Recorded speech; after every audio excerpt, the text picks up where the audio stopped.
Hi guys, it's Molly with Soul School Tarot and Astrology, and I'm here to finally talk to you about mutual reception between Venus and Mars. Okay, so this is a video that I really wanted to make for you guys on Sunday, but I ended up making the Pluto Direct one, and TBH, I just took a nap after that. It kind of like, it was really good for me, but like I was just kind of doing a lot of my own stuff. This week has been really busy. Pardon my voice. It is not, I mean, it's just a little weaker than usual. I've been working in a middle school all week. So, that is what it is. But yeah, there's a lot going on. I'm going to be really honest. I am not getting out the full gamut of readings for the Aries full moon. So what I've done for the past several full and new moons was I did 2 storylines for all signs, and I have so much that I'm focusing on with myself, and we're actually going to get around to that with myself this full moon coming up, that I unfortunately had to go ahead and deprioritize those readings. But I'm going to get something out to you probably around that time. That's October 13th, because that's a really unique energy. It's a really fun energy, and a lot, because Aries and the moon are not the most compatible signs, okay? The moon is a very feminine energy. It's very intuitive, and Aries is very masculine. It's very assertive. And so I'm really interested in how this is going to be playing out, especially since it's happening during what is called a mutual reception between Venus and Mars. So, real quick, a mutual reception is this. We talked in the past about how each zodiac sign is ruled by a different planet, okay? So when a planet is in its own sign, it is literally at home. Like Saturn's in Capricorn right now, it's doing great. It's very powerful. That's its own home. It can act how it wants to act when it's at home, right? And then there's mutual reception, which is what happens when one planet is staying in another planet's home. That planet's staying in its home. All right. So what we have here is Mars is in Libra, and Libra is ruled by Venus, of course. And it moved into Libra October 4th, and it's going to be there until November 19th. Okay. What is today? It's today, I guess. Venus moved into Scorpio, and Scorpio is co-ruled by Pluto and Mars. So essentially, Venus is in Mars's home. All right. So Scorpio is receiving Venus the way that Libra is receiving Mars right now. And that's why it's called mutual reception. Okay. So there's one of 2 ways that this can go, especially when it comes to Libra and Mars. It could either be a really, really great transit for you, or it can be a really, really bad one.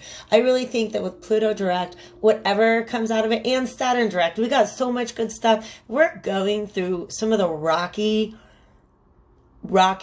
part of our path upwards. All of us, okay? A lot of people are moving forward in really big ways, and it's difficult. So depending on where you're at in that process, this could play out in different ways, but I'm just going to go ahead and break down each planet, what it's doing in its the other sign, and then I'm going to talk about how this is going to affect us collectively, what it has to do with the full moon in Aries, and then I got a new oracle deck, so I'm going to pull some oracle cards from the Magical Menagerie. Okay, so Mars is in Libra. I forgot to say that Venus is in Scorpio from October 8th to November 1st, so this is the period that mutual reception is in effect. Okay.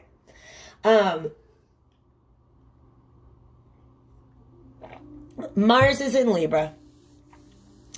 If you are in Aries, or if you are Mars ruled, okay, meaning that Aries or Scorpio is your rising sign. If you're Mars dominant, meaning that regardless of if it's one of your top threes or where it's at, you've done an analysis of your chart. There's programs online that help you do that. And you know what your dominant planet is, or your dominant sign. If that is Mars or Mars ruled, you're definitely going to be feeling this. Okay. Libra kind of weakens Mars. Mars is not comfortable there. Okay. And part of what this does is it causes Mars to take on some very Venusian characteristics. Okay, so anybody out there who is a predominantly masculine energy, okay, so if you present as male, typically, then you're somebody who's really going to be feeling this, okay? If you're somebody who's just very driven, you have a lot of Aryan energy, you're going to be feeling this a lot. In love, it's going to feel like go out there and get the girl or guy or person, you know, go out there and just do it. Like knight in shining armor kind of stuff, okay? You're going to want to, you might get a feeling to just like charge in and take control of a situation. And of course, you want to stop and think about that because you can cause some messes if you don't do that first, okay?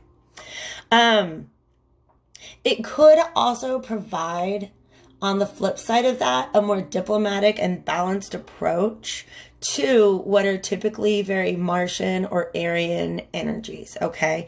And what I mean by that is Libra is all about diplomacy. It's about balance. It's about, Libra just wants everybody to get along, okay? And so when it comes to Martian ruled activities or martial type activities, Mars ruled, okay, we're talking about war, okay, anything that replicates war, work, competition, things you have to fight for, things you have to strive for, sex, things that you got to put your energy into. All right, that animal drive that you have, whatever it is that you're asserting that towards, I think this is going to be able to give really all of us. It's going to affect everybody, but especially if you're Mars ruled or if you're, you know, just a really like masculine person, that is going to, Mars being in Libra is going to give you a little bit more diplomatic, balanced approach to some of those things. Okay. And that's good because that's a thing you can learn from, obviously, that we can all learn from. All right. So on the other side of that, Venus is in Scorpio. Okay. And I want to tell you, we talked about Pluto in my Pluto direct video. I talked a lot about Pluto and the types of energies that it involves. And essentially, it's important for me to mention now that Pluto also rules Scorpio. Okay, that's where Venus is at right now.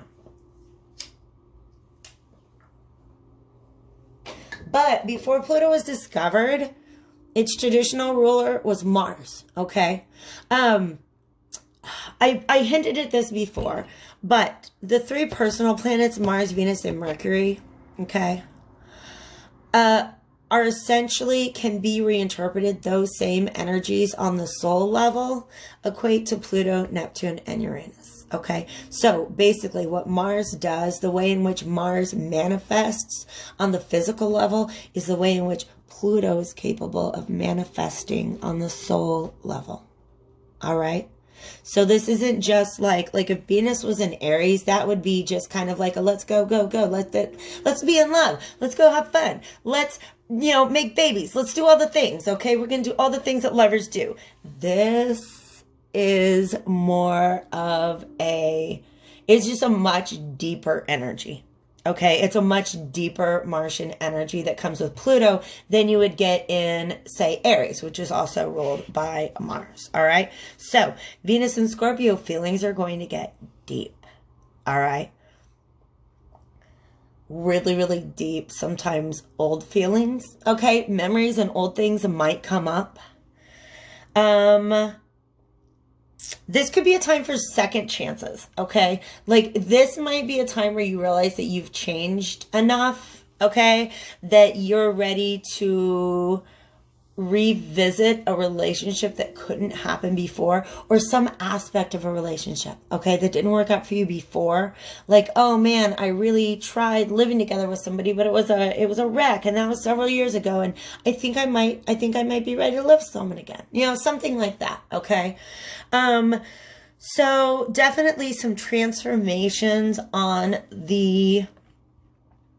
in the area of life that's ruled by Venus. So these are the things that we love, the things that we value. It can be your time and money.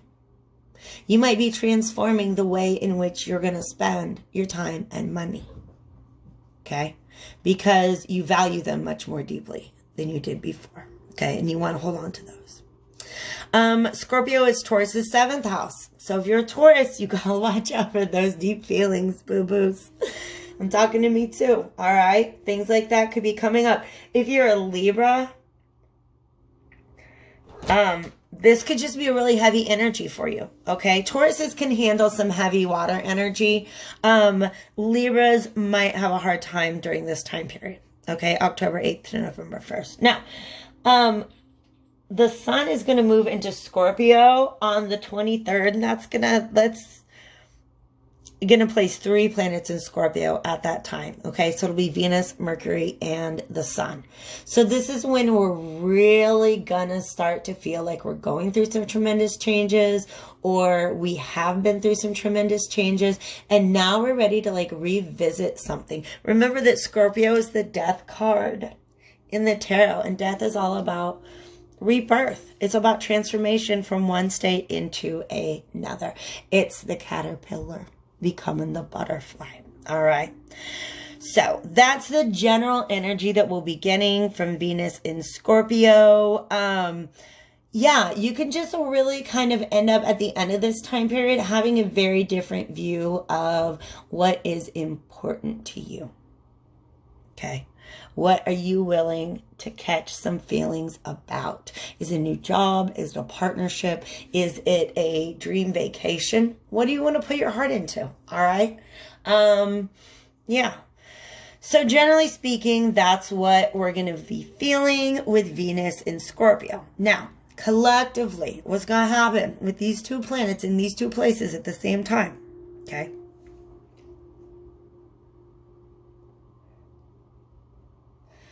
It can either create a complete polarity between male and female energies within relationships. And I'm not just talking about your lover or partner, okay? Like romantic partner. I'm talking about friendships, partnerships, family relationships, all sorts of stuff can be, because Libra is all about our partnerships of all types, okay? Are all going to be affected by this, okay? Existing relationships can be transformed by this, okay? One of those powerful things that can happen during this time period is ego death, okay? So somebody decides to just get over some pride or some kind of ego hang up, and being able to do that releases so much tension in a relationship, okay? So that could be something that's going on with both partners, actually, all right? Another thing that can happen is just a complete role reversal within relationships, okay? So I'm going to revisit that in a second when I talk about the full moon in Aries. Things that happen during this time, changes that take place in the relationship, can be very transformative for the relationship, and then especially if you are Venus or Mars ruled, for you as an individual person. Okay, could really be transformative for you. So the idea of rebirth, revisiting old issues, old topics, like if you've had a falling out with somebody, because Fred is freaking out right now. If you've had a falling out with somebody because of some issue that you just could not resolve in the past, you might begin to think about revisiting that now. Is forgiveness possible now? Okay. If there was some sort of like connection that didn't work out in the past because of some fundamental things going on between you or that other person, has there been enough transformation now that y'all can try again? Okay. Don't go beating dead horses now. Okay. But sometimes horses just need to lay down for a while. They get tired. You know what I mean? Okay, to extend the metaphor. So let's go back to this idea. It could be really, really great, or it could be really bad for relationships. But part of that is going to depend on how either healthy or toxic the manifestation of masculine and feminine energy are in each of the parties in that relationship. Okay, so if you are, like, let's say, if you're a masculine energy that is, like in tarot speak, reversed, okay, you're blocked or excessive with that energy, you're going to be like a really combative, really argumentative, maybe even really controlling, stuff like that, okay? Those kind of characteristics, this is not going to be a friendly time for that. That person's going to get shook out of that space, and it's going to feel chaotic for them, and it might feel chaotic for the relationship. Okay, on the other hand, if you're the kind of female who gets too emotional, oh my God, everything you do, like you don't want to sit down and have logic about it. You're just trying to throw your emotions at people, not trying to communicate in grown-up ways. If you're being passive aggressive, ladies, that is a reversed cup. A reversed queen, okay? So a reversed Venus energy, feminine energy, basically, okay? You're being kind of bitchy about things. You're not being your goddess self. This is not going to be a comfortable transit for you. You're going to get shaken out of it and meant to learn a lesson about that, okay? So it's definitely something that could come along with blessings. If you're somebody who feels like you're manifesting and you got these things in balance, because remember, we all have a masculine and feminine within us. If you're way out of balance, it's going to be a rough time, but it'll bring that back into balance for you, hopefully. Okay. If you, yeah, it's just going to be, it can be good, it can be bad, all right? It really is up to you where you're at on your path and where you're willing, the work you're willing to do, okay? Just, it's about awareness, all right? I'm going to let you guys know, when I talk about doing work with these interpersonal planets, Venus and Mars are about how we relate to people, how we relate to the world around us. This is not soul level spiritual stuff per se, but it's that Scorpio, Pluto element that's really kind of making that possible, okay? So some of these things can be very transformative. Some can just be really, really lighthearted, all right? So could be really good for you, or it can go really bad for you. Here's what the full moon in Aries is doing kind of in the middle of this, all right? Towards the beginning of it, okay? So basically, the full moon period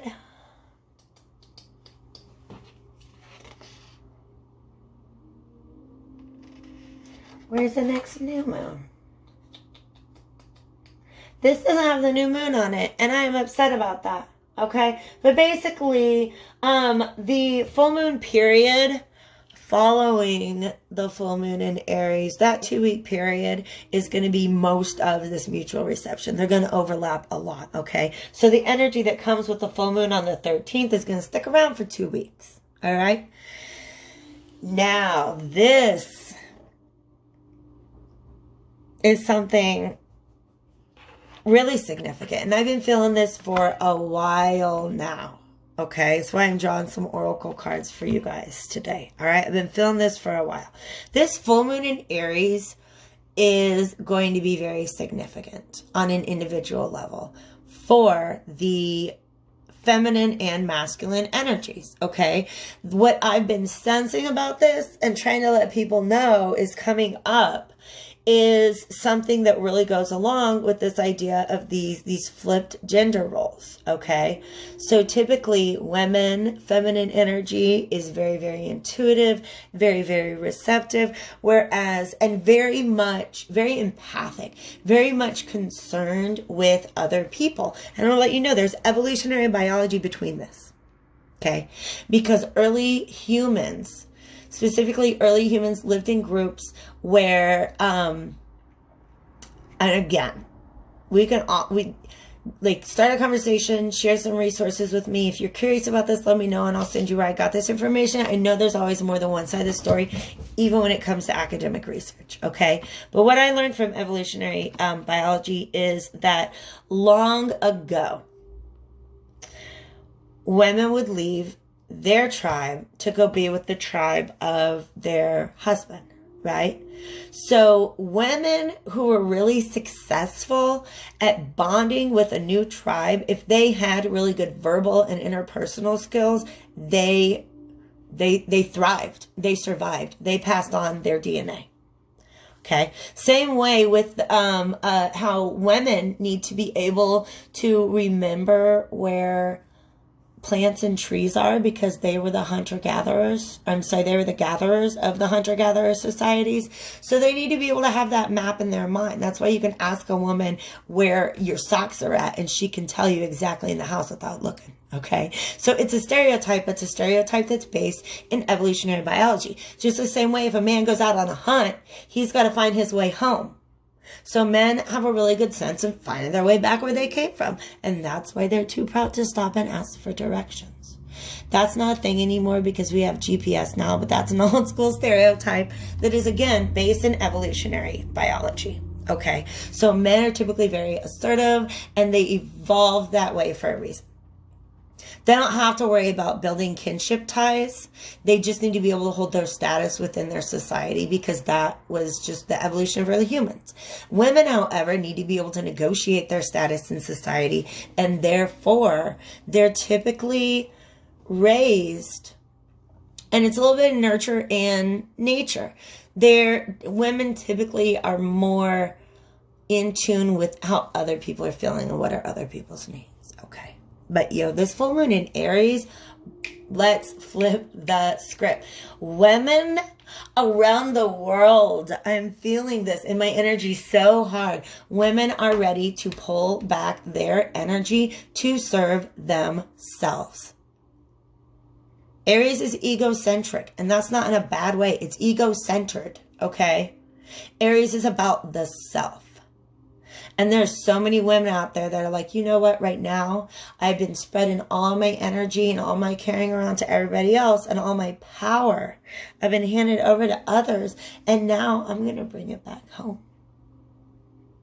And at the same time, a lot of men out there are like, you know what, I just keep doing, and nothing's working out the way it needs to be. I'm just gonna chill and listen to myself. I'm going to observe. I'm going to tune into my intuition.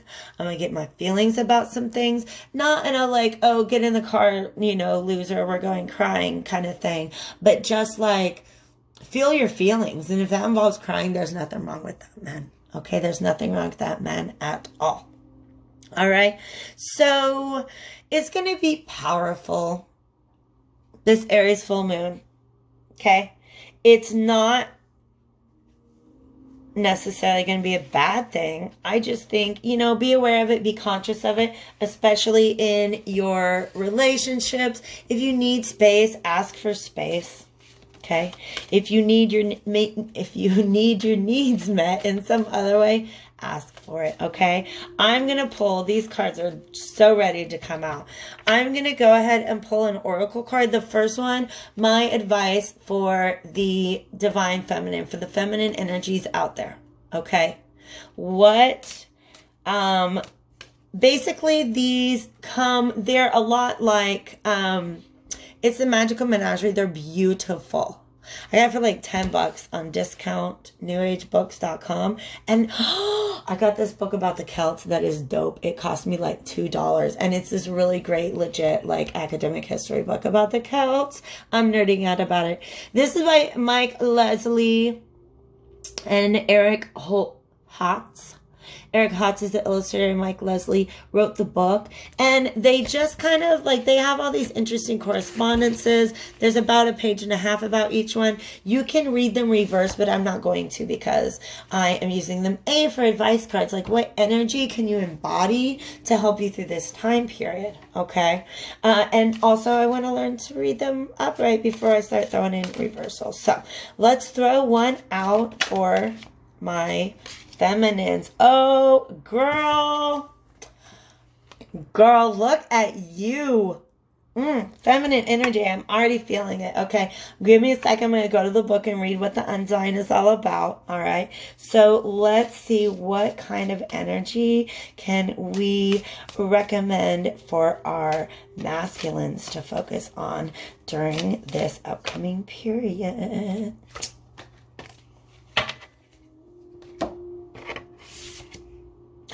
I love it. Look at that. You're the Phoenix, guys. Look at that. That is so Mars. Oh my God. Even more than that, it's so Plutonian because it's about death and rebirth. Oh my gosh. Okay, you guys, I'm getting ahead of myself.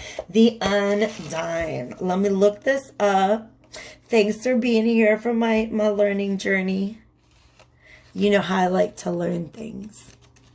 I can't get enough. Oh my gosh. Okay. Yes. I'm gonna see. Can I I have a little mouse here. Can I set that up? No, not in a really good way. I will hold it. Okay. This is Undying.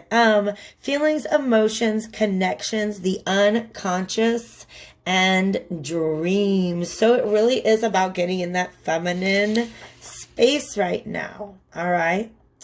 It is ruled by water, of course.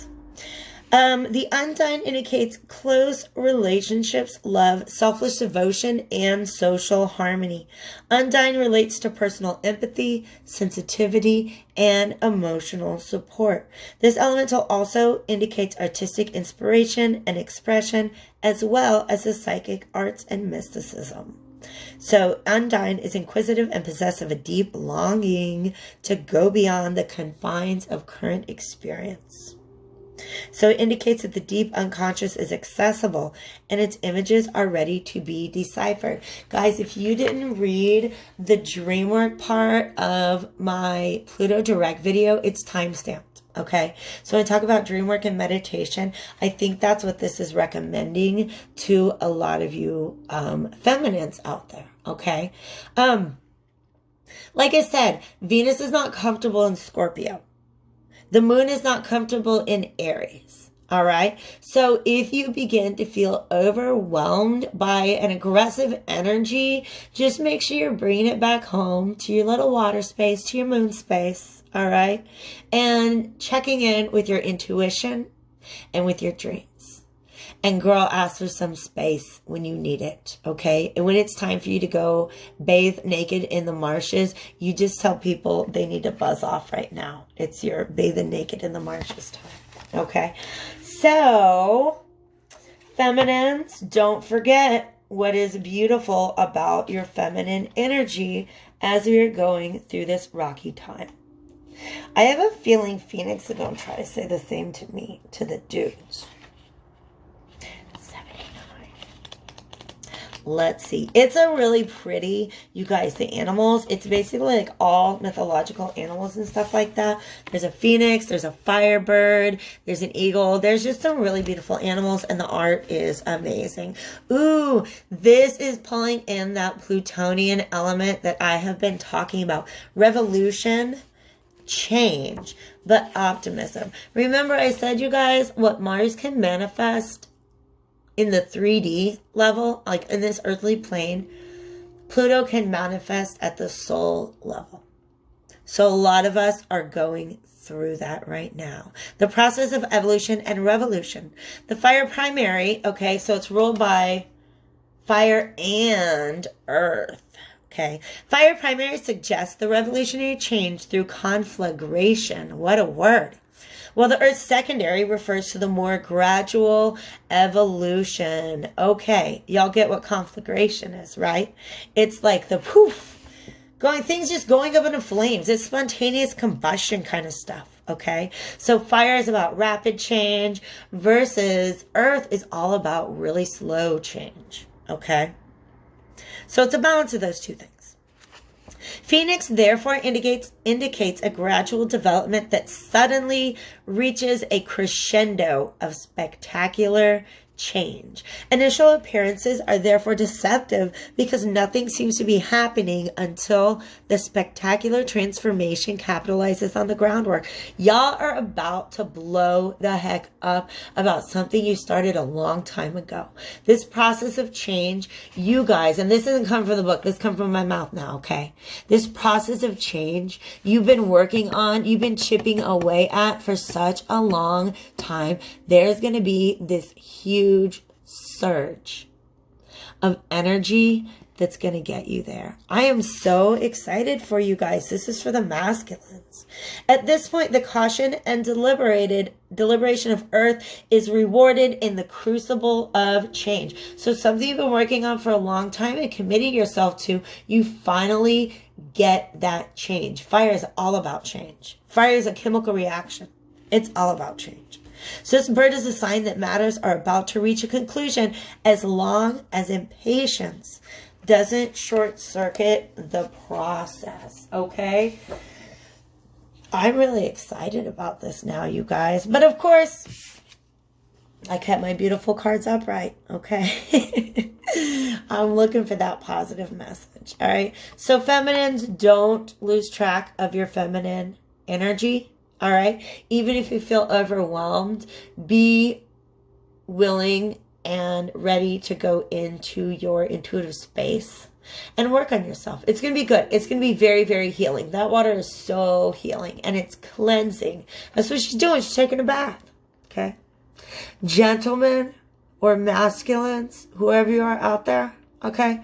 Just know that this thing you've been working on for a very, very, very long time is about to blow up in a really good way. You're doing great. Both of you. Everyone. Okay? So, happy full moon in Aries, you guys. I'm really sorry that I'm not getting everybody's readings out to you. I think I might do a pick-a-pile. Let's get a little closer and I'll see what kind of energies or questions I'm vibing with, and I might get a series of those to you out. Just because those are fun and easy and can hopefully reach more than just a few of you. Alright? So, take good care of yourself. Take good care of one another. Be loving. Be strong. And be good.